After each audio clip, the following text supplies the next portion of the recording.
লোকসভা নির্বাচনের পর প্রথমবার আমেরিকায় গিয়েছেন রাহুল গান্ধী। আমেরিকায় গিয়ে প্রধানমন্ত্রী নরেন্দ্র মোদীর সম্পর্কে অ্যাটাকিং মুডে বিরোধী দলনেতা। ভার্জিনিয়ায় জর্জটাউন বিশ্ববিদ্যালয়ের একটি অনুষ্ঠানে যোগ দিয়ে তিনি মোদী সম্পর্কে বলেন, প্রধানমন্ত্রীর বুকের 56 ইঞ্চি ছাতি এখন ইতিহাসের পাতায় চলে গিয়েছে। রাহুল গান্ধী আমেরিকায় ওই অনুষ্ঠান থেকে দেশের সাম্প্রদায়িক পরিস্থিতি নিয়ে কথা বলেন। তিনি জানান, বিজেপি ও প্রধানমন্ত্রী মোদী দেশব্যাপী একটা ভয়ের বাতাবরণ তৈরি করেছে।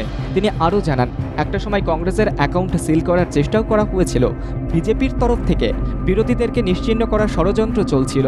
চলতি বছরের লোকসভা নির্বাচনের ফলাফল নিয়েও কথা বলেন তিনি। 4 জুন সব ওলটপালট হয়ে গিয়েছে, এমনটাই জানান রাহুল গান্ধী।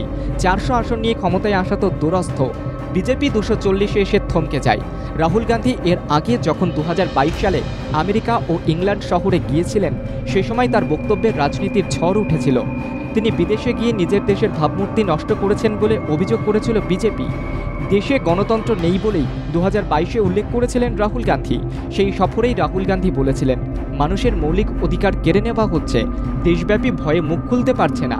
নির্বাচন কমিশন, মানবাধিকার কমিশন কোনো কিছুই আর স্বাধীন নয়, এমন অভিযোগ করেছিলেন রাহুল। আর এবার নরেন্দ্র মোদীর 56 ইঞ্চি বুকের ছাতি এখন ইতিহাসে চলে গিয়েছে বলে কটাক্ষ করলেন রাহুল গান্ধী। ব্যুরো রিপোর্ট, বাংলা জাগো।